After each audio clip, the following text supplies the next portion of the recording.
The Bears are back in just under 2 weeks. They report to camp 2 weeks from tomorrow. All right, we are officially back as well. Sorry for taking last week off, guys. I was in Canton, Ohio, so I got this really cool limited edition Walter Payton bobblehead. There we go. All right, it's so weird, dude. Waking up like every single morning, and it's like, oh, hi, Walter. You're always there here with me. But what's going on, guys? Welcome in Usayd and Max Smith. You can follow us on Twitter at Usayd and at Max Smith. The Fireside Bears YouTube channel. You can follow us on Twitter, YouTube, Facebook, TikTok, and Instagram at Fireside Bears. Max, what's going on, man? It's going good. You know, it was an interesting week. Like I said earlier, we're kind of in the dead of the off season, unfortunately. But there are some interesting stories to follow. We're talking Aaron Rodgers, we're talking Allen Robinson, but today specifically, we're talking defensive linemen. We're talking about those big boys up front, and that gets me excited. It really does get me excited when it's weird, right? Because when you talk about, and again, we'll touch on Allen Robinson later in the week when the 15th officially passes, and the Bears still haven't inked him to an extension, unless some way, somehow, the Bears are literally going to come to something right down the minute.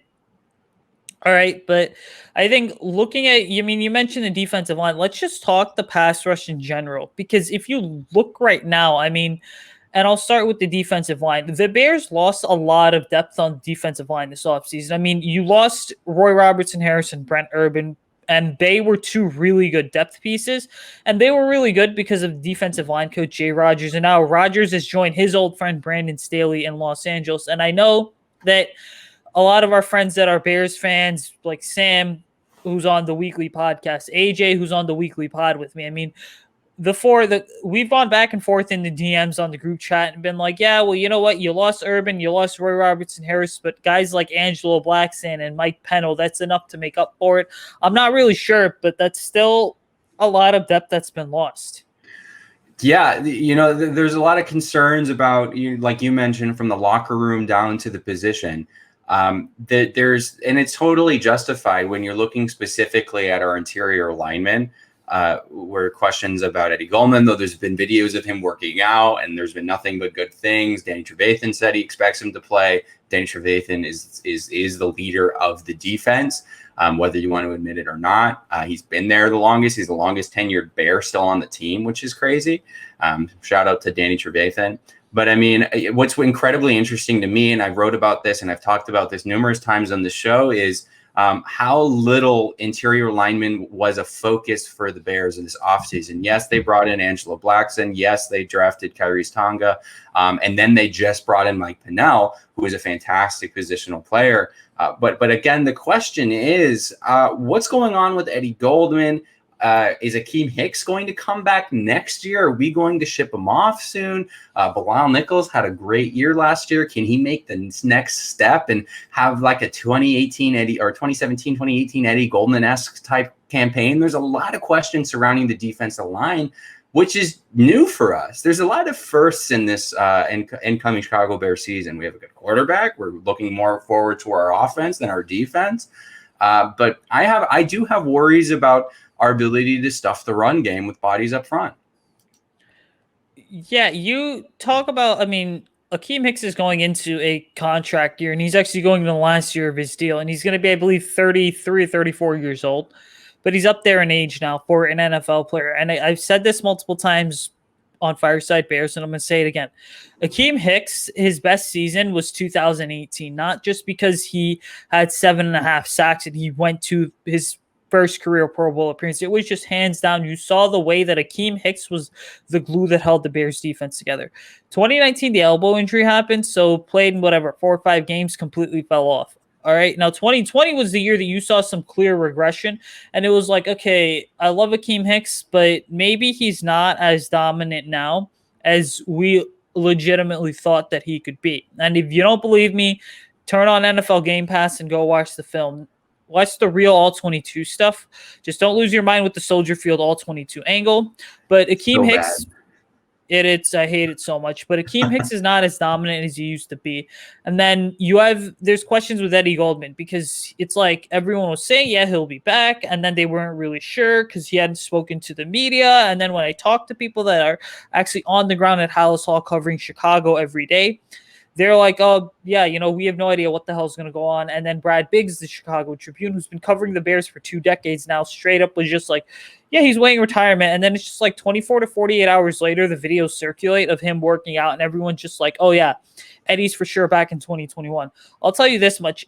I'm not expecting, and I'm not saying I'm not expecting Eddie Goldman back, but I'm not expecting much until I see Eddie Goldman actually report to Hallis Hall on Tuesday, July 27th. And then we talk Bilal Nichols. Nichols should be the opposite starter, or the starter opposite Akeem Hicks on the defensive line. Now, how good he can be in 2021, I honestly have no idea. Everyone kind of thought there was a breakout season for Bilal coming in 2019, but then he broke his hand, and he did play fairly well, but the question with Nichols is he going to be fully healthy? And then I look at the rest of these guys. Kyrus Tonga, by the way, congrats on the kid, Kyrus. Your agent told me about that. And then Mike Pennell, he's just a rotational guy at this point. Same thing with Blackson as well as Mario Edwards Jr. And then you have a couple undrafted guys. Laquale London, who spent last year on the practice squad. Sam Kamara from Stony Brook University. Daniel Archibong. Sorry for butchering that name if I did. Those are just guys that you're hoping that you're able to find the next Roy Robertson Harris. And I'm not saying a carbon copy of Roy Robertson Harris, but an undrafted free agent that develops into something. Yeah, when we talked to Ashlyn Sullivan, she seemed incredibly excited to have snagged. She's a team reporter for the Jags. She had nothing but good things to say about Roy Robinson Harris, and any Bears fan will have nothing but good things to say. Depth is important on the line because remember, most of these guys aren't playing every down because we're not running the same exact scheme every time. Remember, a lot of D linemen, interior linemen are specialized in the different techs that they play. So for us to not have that wide variety of pick and play options in different techs and techniques of different gaps that they're proficient in could definitely lead to some holes in the run game. What is interesting, however, moving away from interior linemen is our depth at the linebacker position or at the 6 and 7 tech for those who know.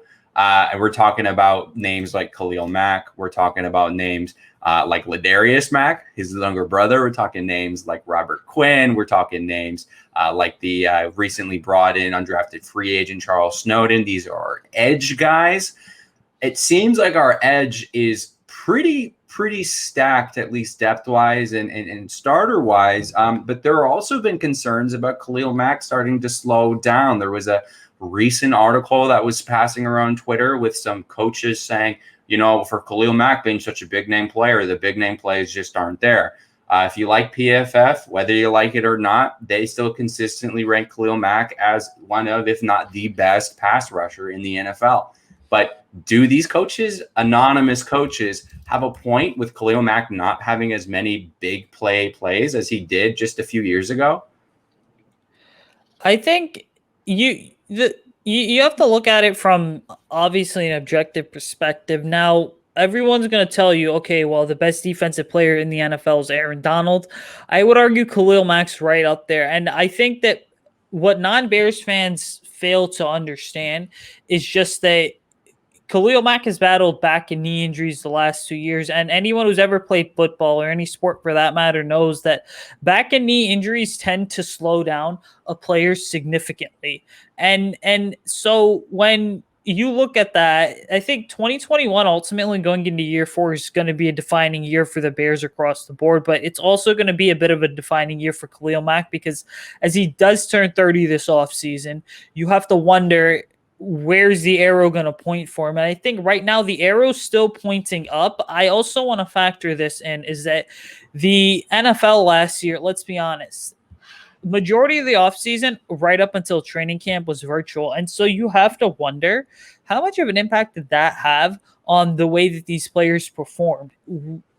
So, and I think Khalil Mack falls right into that category because we saw last year, the first 5 to 6 weeks, it wasn't just the Bears players. It was just players across the league in general, especially some of the older guys, look significantly slower. I mean, when you look at Khalil Mack, and I know this is going to sound like a bit of a generic statement, but there are a lot of there's very few players, I should say, can do what Khalil Mack does. I mean, in terms of the speed, the power, and then he's got a lot of flexibility in his hips. The way that he's basically able to kind of bend around the edge and finish off plays. And I think that for Khalil going into 2021, like I said a moment ago, it is a bit of a defining year, but you know what? I don't think that he's fallen off like some people think he has. And I've said this in the past. I'm going to say it again.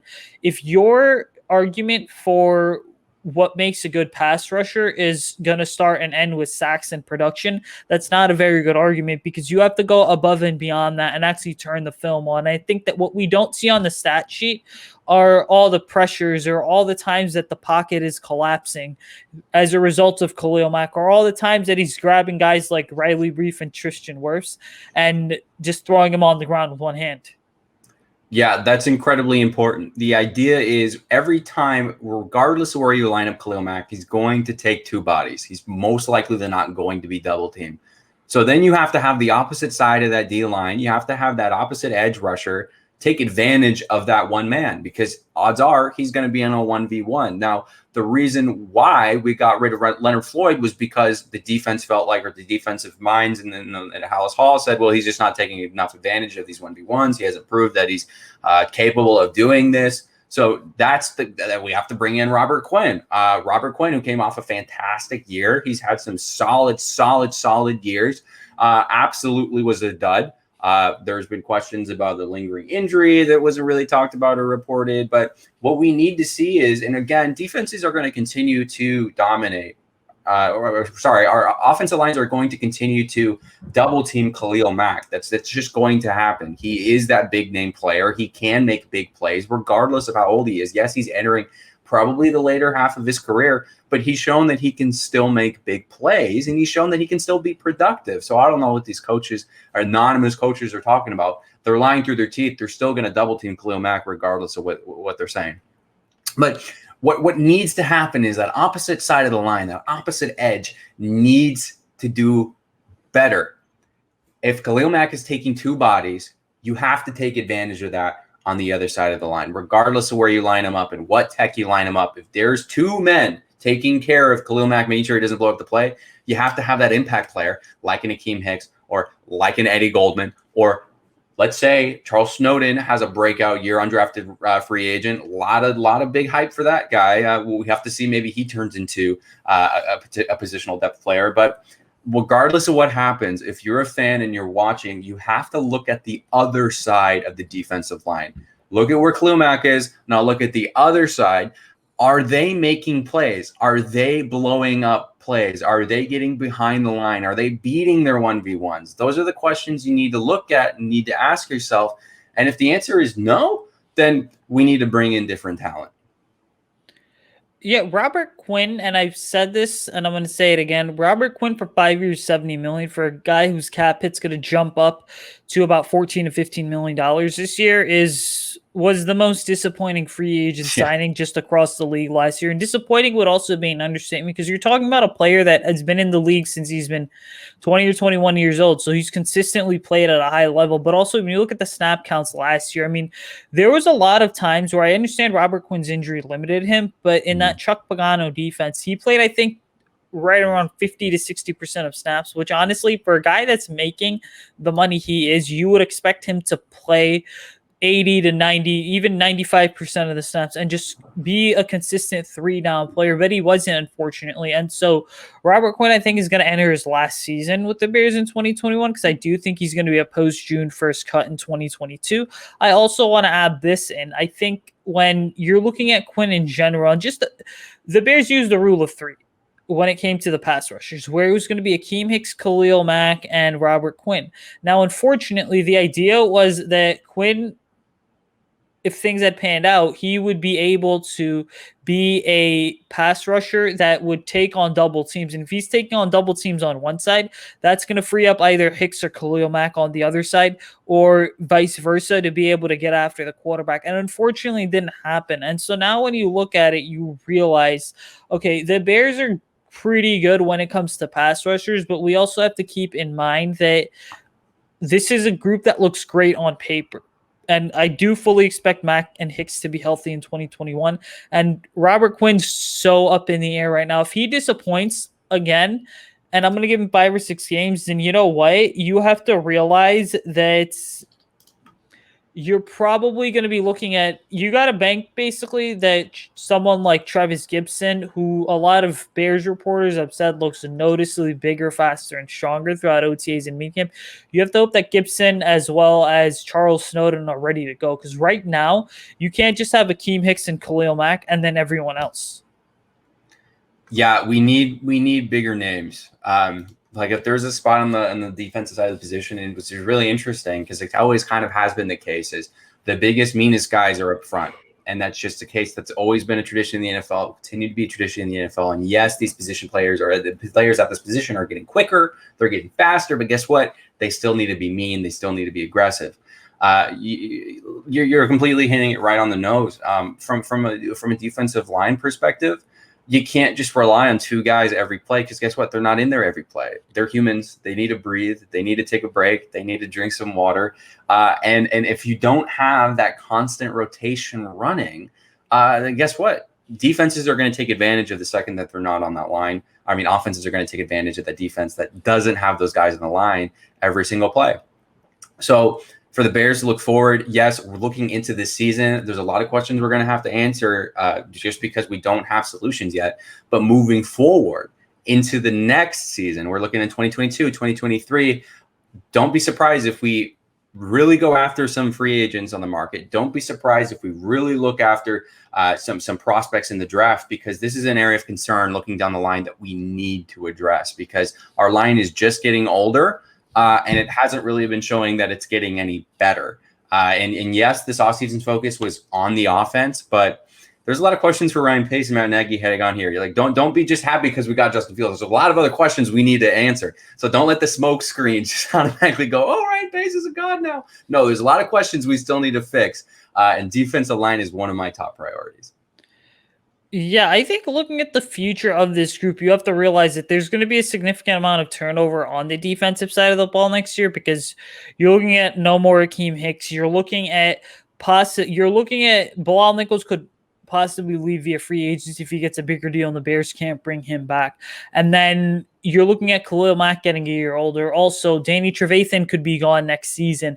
Then you're also looking at Robert Quinn possibly being a cut. So the defensive back room for the Bears is young, but the question is, how are they going to keep this entire front seven intact? And I think that's where next offseason, the focus doesn't need to just be continuing to build around Justin Fields and developing him.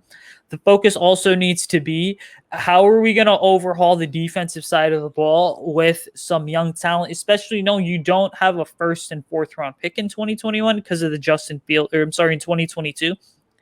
Due to the Justin Fields trade. But then also, when you are talking about overhauling the defense next season, it's supposed to be a very defensive-heavy draft, first off, by the way, which does bode well for the Bears. But are those second, third-round guys that you have, are they going to be able to come in and have an immediate impact?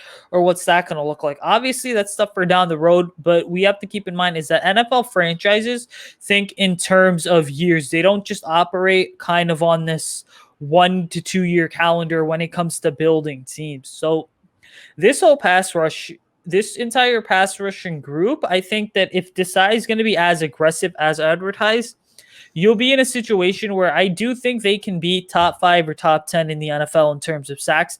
But then again, you're also setting that expectation based on everyone being fully healthy for 17 games. Yeah, and as Bears fans like to make fun of last season, it seemed like every single injury report, Khalil Mack had a Q next to his name. And I'm hoping that doesn't continue. But like you mentioned, it could do something with offseason preparation. Guys are working out more. But like the NFLPA said, injuries were down because of the reduced offseason load last season. So maybe that's a thing that, they institute into the future. But if it means that players aren't going to have as productive seasons, is that something players want to do? I don't know. I'm not in that question. I'm not in that seat, so I don't really want to make an answer. But for the average fan, for the average Joe, there's a lot of questions. Like I've said, I'm just going to keep beating that horse. There's just a lot of questions. There's a lot to watch. Make sure you're looking at names outside of Khalil Mack. Make sure you look at some of the rookies. Make sure you look at some of the younger guys. I think Khyiris Tonga has the ability to really play a big role. I think Mike Pennell is going to do a lot for this defense as well. I think those bodies are going to be big. And I think that this is a prove it year for not only a lot of names, but also some traditional names, or new names, but traditional names that we're used to hearing. So this defensive line today, as of July 12th, 2021, can look completely different July 12th, 2022, but we're just going to have to wait and see. Yeah, I mean, I also want to add this on that when just talking about the front seven in general here, I mean, shifting the focus to, because you talked about, well, we touched briefly on the outside linebacker depth. I mean, also, I wrote an article talking for our July 31 day challenge, which is on empiresportsmedia.com under the Bears section, talking about the lack of depth there. Should we be concerned about the lack of depth at the middle linebacker position? And I think it's interesting because so you have Danny Trevathan, you have Roquan Smith. They had 2 really productive years last year. Note with Danny Trevathan, he's going into, I believe, year 5 or year 6 here in Chicago, but he's only played 2 full seasons, 2018 and 2020. Other than that, he's been injured and suspended. So that's definitely something to keep an eye on. Roquan Smith, we know what Roquan Smith is going to do. But then when you look at the middle linebacker depth, you have Josh Woods, you have Christian Jones, who the Bears brought back, Austin Calatero, Joel E. Abuniwe is another name. I mean, it actually kind of, this middle linebacker up kind of worries me because there's not a Kevin Pierre-Louis or a Nick Kwiatkowski that we could rely on in the past should someone like Trevathan or Smith go down. Yeah, that's also completely true. And we brought in Roquan Smith to answer that question because we really didn't have a solution to line up with Danny Trevathan for a while. I don't even think Danny Trevathan was brought in to be a long-time replacement. I thought he was brought in for a short-time fix, and he ended up turning out to be a long-time replacement.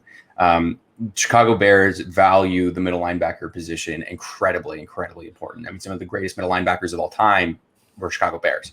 So for the franchise to not really have the future, and Roquan Smith is the next name in that great list of names, it's completely snubbed this offseason.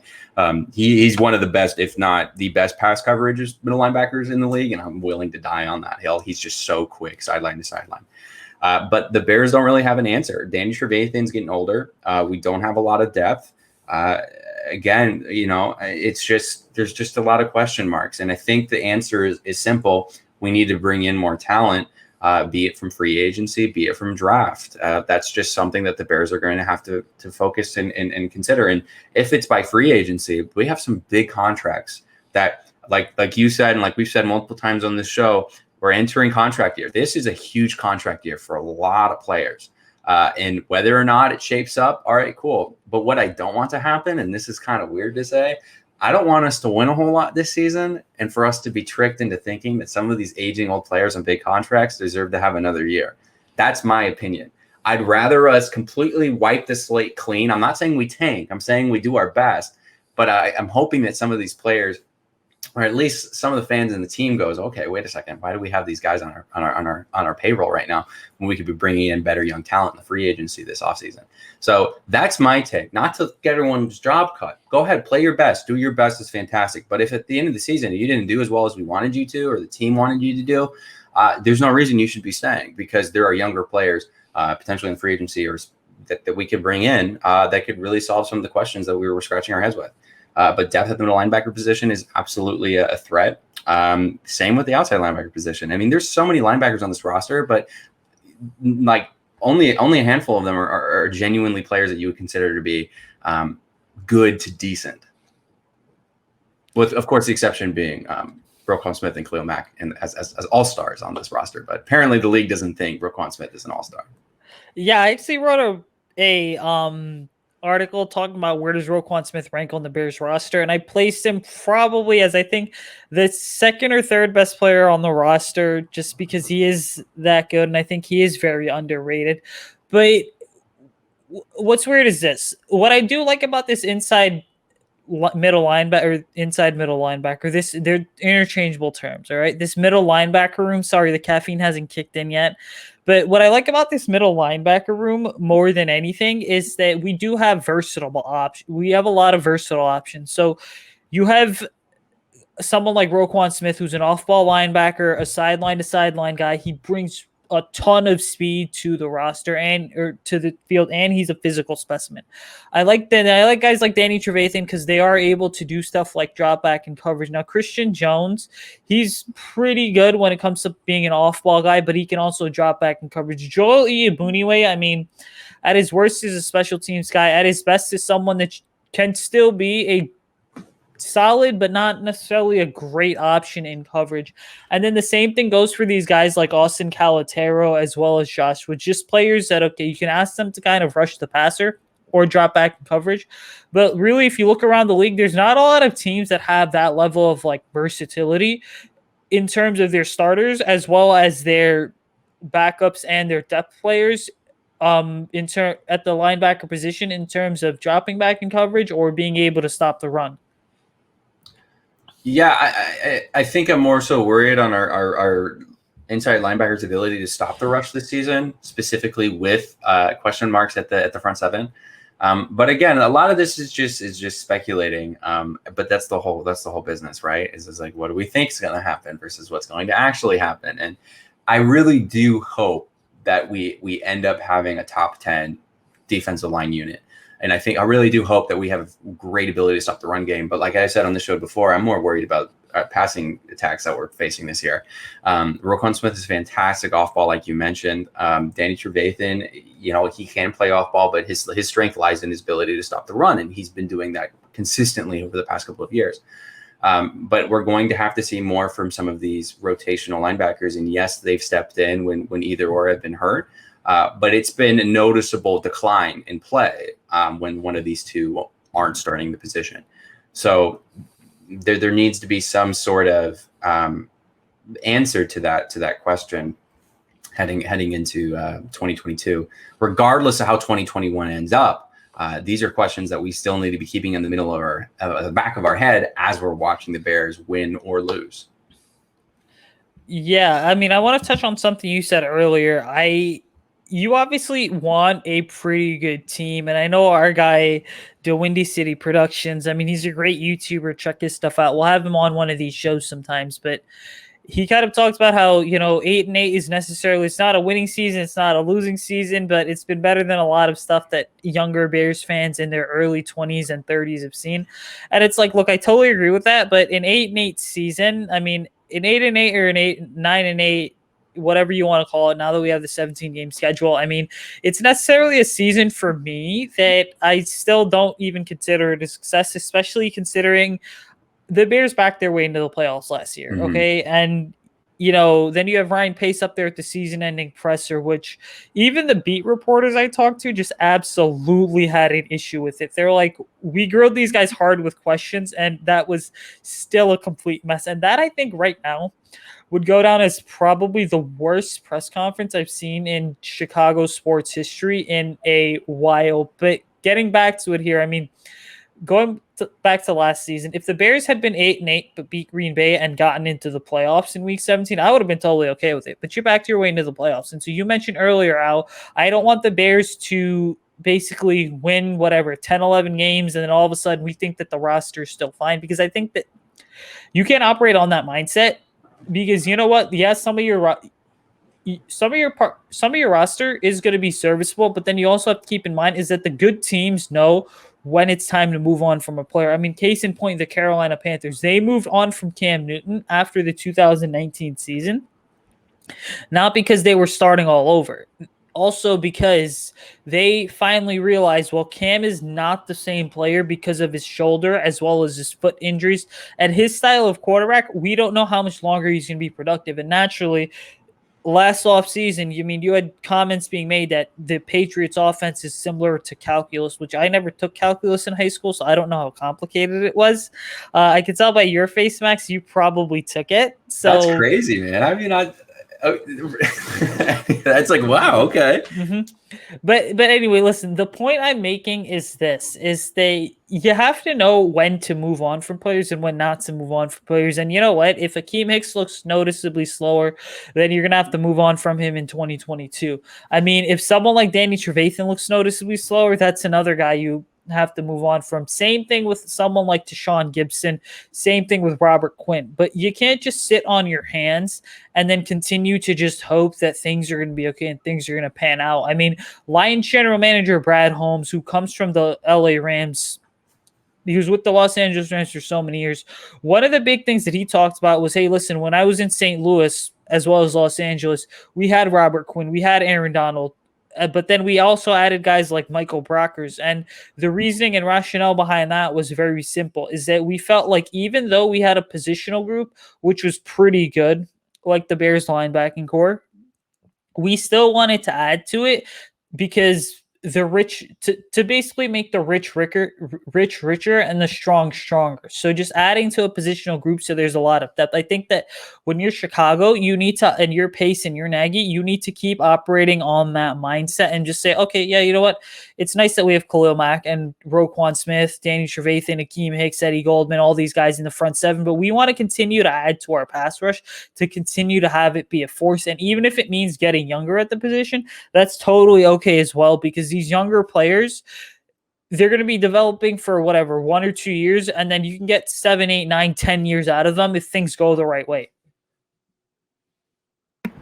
Yeah, I mean that's prospect building, like that's the point, and that's one of the most important things running a front office is, look, you're not just managing contracts, you're managing ages, and you're managing player potential and player talent. So if it makes a hard decision, but it's the best thing for the team, you got to do it. It's just the way of the game.